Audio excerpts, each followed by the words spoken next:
জয়গুরু খামখেয়ালি প্রাণ চ্যানেলে আপনাদের স্বাগত।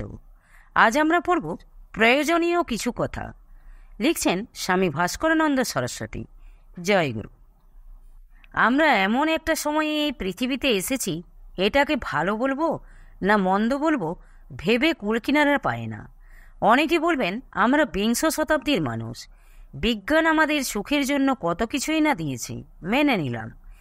এই কি সুখের পরিণাম? মানুষে মানুষে এত হানাহানি, সমগ্র পৃথিবীব্যাপী উগ্রপন্থীতে ছেয়ে গিয়েছে। কখন কোথায় কিভাবে বিস্ফোরণ ঘটে যাবে তার স্থিরতা নাই। সামান্য কারণে মানুষ মানুষকে খুন পর্যন্ত করে দিচ্ছে। খবরের কাগজের পাতা উল্টালে ধর্ষণের ঘটনার উল্লেখ নেই এ আপনি পাবেন না। অর্থাৎ ধর্ষণ ও সাথে সাথে খুন, এই হলো এখনকার নিত্য ঘটনা। পিতামাতা এখন সংসারের জঞ্জাল বললে খুব একটা ভুল বলা হলো না বলে মনে হয় না। এটাকেই কি সুখ বলবেন? আগের যুগে সংসারের মধ্যে যে সুখ শান্তি ছিল তা এখন কর্পূরের মতো উবে গিয়েছে। সংসার কথাটা যদি বিশ্লেষণ করা হয় তাহলে দেখা যাবে সার উবে গিয়ে শুধু সং আছে, অর্থাৎ আসল বাদ দিয়ে নকল নিয়ে টানাটানি। এমত অবস্থায় ধর্মের কথা বলা বা লেখা ধৃষ্টতা ছাড়া আর কি বলা যায়? বর্তমান যুগে বৈশাখ মাস থেকে গ্রামে গ্রামে অষ্টম প্রহর, 24 প্রহর হচ্ছে। ধর্মসভাও কম হচ্ছে না। তথাপি মানুষের পরিবর্তন চোখে পড়ে না বললেই হয়। বর্তমান সমাজের দিকে তাকিয়ে ঠাকুর বলছেন বিষমকাল পড়িয়াছে। বিষমকাল পড়িয়াছে বলিয়াই তো ভয় হয়। কার কথা শুনব? একটু অন্তর্মুখী হয়ে যদি চিন্তা করা হয় তাহলে ঠাকুরের ওই বলা কথায় অন্তরে ভেসে উঠবে। অর্থাৎ সত্য সত্যই বিষমকাল পড়িয়াছে। এই সব দেখে শুনে মাঝে মাঝে ভাবি ধর্মকথা না বলাই ভালো। চুপচাপ ঠাকুরের আশ্রমে পড়ে থেকে বাকি জীবনটা কাটিয়ে দেওয়াই ভালো বলে মনে করি। ঠাকুর আমাদের আধ্যাত্মিক উন্নতির জন্য অনেক কিছুই করেছেন। মঠ আশ্রম থেকে শুরু করে আর্যদর্পণ, নিয়মপঞ্চক, সংঘ, জেলা সম্মিলনী, সর্বোপরি সার্বভৌম ভক্ত সম্মিলনীর প্রবর্তন করেছেন। এখন কথা হলো এসব থেকে আমরা কে কতখানি গ্রহণ করে আধ্যাত্মিক চেতনা বাস্তব জীবনে প্রতিফলিত বা বিকাশ ঘটাতে পেরেছি সেটাই বিচার্যের বিষয়। আর্যদর্পণ গ্রহণ করি, সংঘে যোগদান করি, জেলা সম্মিলনী ও সার্বভৌম ভক্ত সম্মিলনীতে যোগদান করি, তথাপি চিত্তের উন্নতি বা উৎকর্ষ হচ্ছে না। কোথায় আমাদের গলদ তা কি আমরা চিন্তা করে দেখি কেউ? গলদ নিশ্চয়ই আছে, সেই কারণ আমাদের খুঁজে বার করতে হবে। না হলে তো আমরা যে তিমিরে সে তিমিরেই পড়ে থাকব। ঠাকুর বলছেন তোদের কিছুই করতে হবে না, এই নিয়মগুলি পালন করলেই হবে। কিন্তু হচ্ছে না। এই অনুশোচনা হৃদয়ে বা মনে জাগাতে হবে। অপরের হচ্ছে আমার কেন হবে না, আমার জীবনেও ঘটাতে হবে। এই রকম অদম্য ইচ্ছা মনে জাগাতে হবে। এটাই হলো পন্থা। এই পন্থা যে ব্যক্তি তার জীবনে ঘটাতে বা প্রতিফলিত করতে পারবে তার হবেই হবে। ইচ্ছাটাই হলো বড় জিনিস। প্রথমে শুরু করি আর্যদর্পণ দিয়ে। অনেক বাড়িতেই দেখা যায় তারা আর্যদর্পণ গ্রহণ করে কিন্তু পড়ে না। আর্যদর্পণ নিয়ে ঠাকুর ঘরে গিয়ে আর্যদর্পণ ও ঠাকুরকে প্রণাম জানিয়ে ঠাকুর ঘরে রেখে দেয়। তার ভিতরে সাপ আছে না ব্যাঙ আছে তা উল্টে পাল্টে দেখে না। এই তো অবস্থা। জিজ্ঞাসা করলে অনেক মায়েরা বলে থাকেন আমরা তো পড়তে পারি না, তাই ঠাকুর ঘরে রেখে দিই। এ করলে তো আর আর্যদর্পণ গ্রহণের উদ্দেশ্য সিদ্ধ হবে না। মেনে নিলাম আপনি পড়তে পারেন না, কিন্তু কাউকে দিয়েও তো পড়িয়ে নেওয়া যায়। তারা হয়তো বলে আমাদের সময় নেই। বাড়িতে ছেলেমেয়েরা আছে, তাদের দিয়েও তো পড়িয়ে নেওয়া যায়। হয়তো তারাও একই কথা বলে। ঠিক আছে, বাড়ির কর্তা আছে, হয়তো বলবেন সে আমার কথাই শোনে না, আর্যদর্পণ পাঠ করে আমাকে শোনাবে, তাহলেই হয়েছে। সঙ্ঘে গিয়ে কোনো গুরুবন্ধের কাছ থেকেও পড়ে নেওয়া যায়।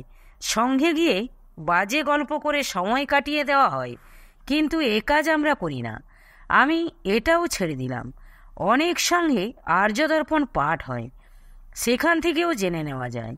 আর যদি তাও না হয় পাশের গুরুবনের কাছে আর্যদর্পণে কী কী প্রবন্ধ আছে জেনে নিয়ে যেটা আপনার ভালো লাগে সেটাকে সংঘ সভাপতি বা সম্পাদকের কাছে অনুরোধের মাধ্যমে সঙ্গে পড়িয়ে নেওয়া যায়।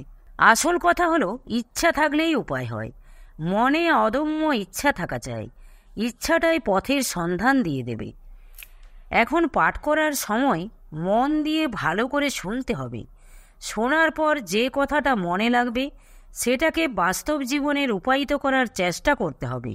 অর্থাৎ ঠাকুরের যে কথাটি হৃদয়ে দাগ কাটবে এবং সেটিকে নিয়ে আমি আমার জীবনে চলার পথে পাথেয় করে চলতে পারবো, সেই রকম একটি বাণীকে নিয়ে চলার চেষ্টা করতে হবে। এইভাবে চলতে পারলে জীবনের পরিবর্তন হতে বাধ্য। অনেক দিন তো গড্ডালিকা প্রবাহের মতো জীবন কাটালেন, এখন দেখা যাক না এভাবে চলে জীবনের কী পরিণতি হয়। এরপর নিয়ম পঞ্চক। ঠাকুর গৃহী শিষ্য ভক্তদের জন্য নিয়ম পঞ্চকের প্রবর্তন করেছেন। 5টি নিয়ম যথা আর্যদর্পণ গ্রহণ, মুষ্টিভিক্ষা সংরক্ষণ, বিভাগীয় আশ্রমে মাসিক চাঁদা, অক্ষয় তৃতীয়াতে মঠে সাহায্য প্রেরণ ও জন্মোৎসবে গুরুধামে সাহায্য প্রেরণ। এই 5টি নিয়ম গৃহী শিষ্য ভক্তদের অতি অবশ্যই করণীয় বা পালনীয়। অনেকে এই সব দেওয়ার ভয়ে দীক্ষা নিতে চায় না। এখানে একটা প্রশ্ন করি, কার জিনিস কাকে দিচ্ছেন? এই জগতে এসে ন্যায় বা অন্যায়ভাবে যা কিছু করেছেন আপনি বলছেন এসব আমার, অন্যকে দেব কেন? আপনি এই জগতে এসেছেন, ছিলেন না। আবার সময় হলে অর্থাৎ তার ডাক পড়লে সমস্ত কিছু ফেলে দিয়ে বা ফেলে রেখে এ জগৎ থেকে চলে যেতে হবে। আপনার অর্জিত বিষয় বৈভব সব এই জগতে পড়ে থাকবে, সঙ্গে এক কানাকড়িও নিয়ে যেতে পারবেন না। যার ভাণ্ডারের জিনিস তার ভাণ্ডারেই পড়ে থাকবে। শুধু দুদিনের জন্য আমি ও আমার মার্কা বসিয়ে কর্মের বহর বাড়িয়ে পরলোকে গিয়ে কর্মফল ভোগান্তে আবার আসতে হয় এই জগতে। আবারও এইভাবে অর্থাৎ গতানুগতিকভাবে চললে আবার যাওয়া আবার আসা, এই আসা যাওয়ার আর শেষ হবে না। আর এই আসা যাওয়ার মধ্যে যেসব যাতনা ভোগ করতে হয় সেই সব যাতনা থেকে মুক্তি করার জন্যই ঠাকুরের এই ব্যবস্থা। মানুষ এটা বোঝে না, তাই এসব কথা বলে থাকে। ঠাকুরের নিয়মের মধ্যে কি বিশাল ও ব্যাপক ভাব লুকিয়ে রয়েছে তা সাধারণ মানুষের চিন্তা বা বোধগম্যের বাইরে। যখন ঠাকুরের নিয়মের কথা ভাবি তখন এর মাহাত্ম্যের কথা চিন্তা করে কুল কিনারা পায় না, এমনই এই নিয়মের মাহাত্ম্য। যাক, কথায় কথায় অনেক দূরে চলে এসেছি। ঠাকুর যে কথা বলছেন ভগবান গীতাতে একই কথা বলছেন, অর্থাৎ জগতের সমস্ত কিছুই তার বা ভগবানের। কাজেই তার ভাণ্ডারের জিনিস তাকে না দিয়ে বা নিবেদন না করে ভক্ষণ করলে বা রাখলে তাকে চোর বলা হয়। চোরের অন্ন পাপ অন্ন, সেই অন্ন ভক্ষণ করলে পাপের ভাগী হতে হয়। এই সহজ কথাটা যারা বোঝে না তাদেরকে বোঝানো যাবে না। তাছাড়া শাস্ত্রেও বলে আয়ের 1/10 অর্থাৎ 10 ভাগের 1 ভাগ দান বা সৎকার্যে ব্যয় করা উচিত। কাজেই ঠাকুর আমাদের ভালোর জন্যই এই ব্যবস্থা করে দিয়েছেন। এই বিষয়ে আর বেশি কিছু না বলে মুষ্টি ভিক্ষা সংরক্ষণ সম্পর্কে 2-4 কথা আলোচনা করব। এই মুষ্টি ভিক্ষা সংরক্ষণ যদি কেউ ঠিকভাবে পালন করে এতেই তার আধ্যাত্মিক উন্নতি হতে পারে। আসলে নিয়ম মাফিক করে না বা রাখে না। আমি ব্রহ্মচারী অবস্থায় মুষ্টি ভিক্ষা সংগ্রহ করতে যেতাম, দেখেছি অনেক বাড়িতেই ঠিকভাবে মুষ্টি রাখে না। আবার এও দেখেছি দীক্ষা নিয়ে প্রথম মুষ্টি চাউল ভালোই রাখে, বেশ কিছুদিন গত হওয়ার পর দেখা যায় চাউল কমতে শুরু করে। আমার অনুমান মুষ্টি চাউল দেওয়ার সময় পরিমাণ দেখে কৃপণতার ভাব উদয় হয়, অর্থাৎ এতগুলো চাল সাধুকে দেওয়া হয়ে যাচ্ছে। কাজেই আস্তে আস্তে মুষ্টিটা ছোট করতে শুরু করে। আমার জীবনের বাস্তব ঘটনা বললাম।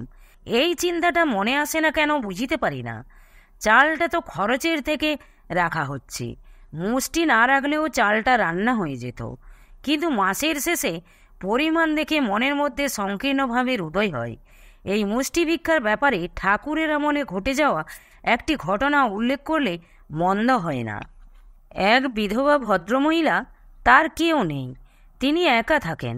তার দীক্ষা নেওয়ার ইচ্ছা হওয়াতেই ঠাকুরের কাছে দীক্ষা নেয়। ঠাকুর দীক্ষা দিয়ে সমস্ত কিছু উপদেশ দেওয়ার পর নিয়ম পঞ্চকের কথা বলে মুষ্টি ভিক্ষার ব্যাপারে বললেন, তুমি যা চাল রান্না করো তার থেকে এক মুষ্টি চাল আমার নাম করে প্রত্যেক দিন তুলে রাখবে।